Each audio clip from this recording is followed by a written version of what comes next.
Iran Israel మధ్య 12 రోజులుగా కొనసాగిన యుద్ధానికి విరామం పలికింది. ఈ రెండింటి మధ్య ఒక ఒప్పందం కుదిరినట్టు కాల్పుల విరమణ అమల్లోకి వస్తుందని చెప్పి అమెరికా అధ్యక్షుడు డొనాల్డ్ ట్రంప్ ప్రకటన చేశాడు.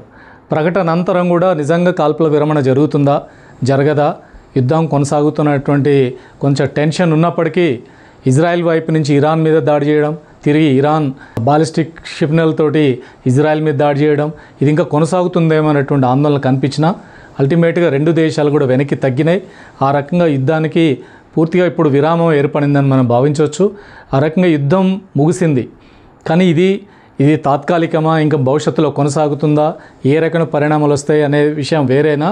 ప్రస్తుతం యుద్ధం ఆగడం వల్ల ప్రపంచం ఊపిరి పీల్చింది. ఈ యుద్ధం విస్తృతం అయిపోయి దీని పరిణామాలు ఇంకా తీవ్రంగా మారితే ప్రపంచంలో ఆర్థిక సంక్షోభం కానీ ఇతరత్ర టెన్షన్స్ మరింత పెరిగితేన ఆందోళనకి ఈరోజు దానికి తాత్కాలికంగా ఫుల్ స్టాప్ పడింది. ఆ రకంగా యుద్ధం ఆగింది.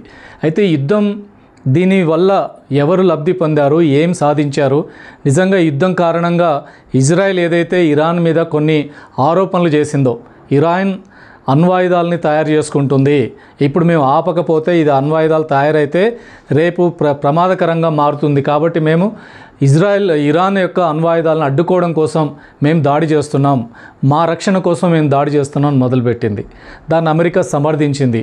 ఇజ్రాయెల్ తనను తాను రక్షించుకునే హక్కు ఉంది కాబట్టి మేము వాళ్ళు దాడి చేయడాన్ని సమర్థించింది. ఆ తర్వాత కొద్ది రోజులు యుద్ధం గడిచిన తర్వాత అమెరికా కూడా యుద్ధ క్షేత్రంలో దిగి అమెరికా అయితే ఇరాన్కి 2 వారాల సమయం ఇస్తున్నాను, తక్షణమే యుద్ధాన్ని ఆపాలని చెప్పి ప్రకటించి మళ్ళీ ఆ తర్వాత 2 రోజుల్లోనే అమెరికానే ప్రత్యక్షంగా దాడికి దిగింది. కాబట్టి అమెరికా యుద్ధంలో దిగడంతో ఇది ఇంకా తీవ్ర రూపం దాల్చి ఇరాన్ వైపు కొన్ని దేశాలు, ఇజ్రాయెల్ వైపు కొన్ని దేశాలు ఒకవైపు చేరి ఇది ఇంకా 3వ ప్రపంచ యుద్ధంగా మారుతుందా, వాతావరణం పెరుగుతుందనే ఆందోళన కనిపించింది. అయితే ఇరాన్ అమెరికా దాడిని తీవ్రంగా ఖండిస్తూ మేము అమెరికా స్థావరాల మీద తిరిగి దాడి చేస్తాం అని చెప్పింది. ఆ రకంగా ఖతార్లో ఉన్నటువంటి అమెరికా సైనిక స్థావరం మీద దాడి చేసింది, ఇరాక్లో ఉన్నటువంటి అమెరికా స్థావరం మీద దాడి చేసింది.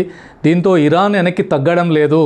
రెండోది, యుద్ధంలో ఏదైతే ఇజ్రాయెల్ ఎక్స్పెక్ట్ చేసిందో ఇరాన్లో అణుస్థావరాలను ధ్వంసం చేస్తా అని చెప్పింది. కాబట్టి అమెరికా 2 అణుస్థావరాల మీద దాడి చేశారు, కానీ పూర్తిగా ధ్వంసం చేయగలిగారా? చివరికి ఇరాన్ మా అణుశక్తి ఎక్కడికి దెబ్బతినలేదు, మా అణు కార్యక్రమం శాంతి కోసమే, కాబట్టి మా అణు కార్యక్రమాన్ని నిలబెట్టుకున్నామని చెప్పింది. రెండోది, ఇరాన్లో అక్కడున్న అధికారం మారాలి, అధికార మార్పిడి జరగాలి, ఖమేనీ ప్లేస్లో ఇంకొకరిని తీసుకురావాలనుకున్నారు, అది సాధించలేకపోయారు. కాబట్టి ఇప్పుడు ఏం సాధించినట్టు? ఇరాన్ని కొంత నష్టం చేశారు, కొంత సైనిక అధికారులు చనిపోయారు, కొంత జనం చనిపోయారు, ఆస్తి నష్టం జరిగింది. కానీ ఇరాన్ తిరిగి ప్రతీకార దాడుల్లో ఈ ఇజ్రాయెల్ కూడా చాలా పెద్ద ఎత్తున నష్టం జరిగింది. ఇజ్రాయెల్ ఊహించలేదు తన రక్షణ కవచం ఐరన్ డోమ్ నన్ను కాపాడుతుంది, తమకున్న ఏరియల్ శక్తితో నేను రక్షించుకుంటాను అనుకుంది, కానీ అవన్నీ తేలిపోయినాయి. ఇజ్రాయెల్ అంత శక్తిమంతం కాదు అని యుద్ధంలో తేలిపోయినట్టు పరిస్థితుంది. రెండో, అమెరికా తన బెదిరింపులతోటి దాడితోటి ఇరాన్ని దారిలోకి తెచ్చుకోవాలని ప్రయత్నం చేసింది. కానీ ఇరాన్ ఒక సార్వభౌమ దేశం, ఒక సావరిన్ కంట్రీ మీద ఈ రకంగా దాడి చేయడం అనేది ఈరోజు అంతర్జాతీయ సూత్రాలు, ఐక్యరాజ్య సమితి రూల్స్ ఏవి కూడా అంగీకరించో, అయినా అమెరికా బరితెగించి ఈ రకంగా దాడి చేసింది. అయినా ఇరాన్ తగ్గలేదు. నేను నిలబడి పోరాడతాం, మాది ఒక సుదీర్ఘ చరిత్ర కలిగిన దేశం, కాబట్టి ఆ రకంగా ఇరాన్ నిలదొక్కుని నిలబడి ఆ రకంగా అమెరికాని, ఇజ్రాయెల్ని ఏకబిగిన ఎదురించి నిలబడినటువంటి పరిస్థితి ఇరాన్ చేసింది. అమెరికా మీద దాడి చేసి కూడా వాళ్ళు నిలదొక్కున్నారు. ఇప్పటివరకు అమెరికా మీద దాడి చేసి నిలబడేటువంటి పరిస్థితులు లేవు. ఆ రకంగా ఇరాన్ ఈ యుద్ధంలో నష్టం కొంత జరిగినప్పటికీ తను స్వతంత్ర దేశంగా ఇండిపెండెంట్గా నిలబడి ఆ రకంగా పోరాడింది అనేది వాస్తవం. ఈరోజు ఒక రకంగా యుద్ధంలో ఇరాన్ గెలిచిందనేటువంటి పరిస్థితి ఈరోజు కనిపిస్తుంది.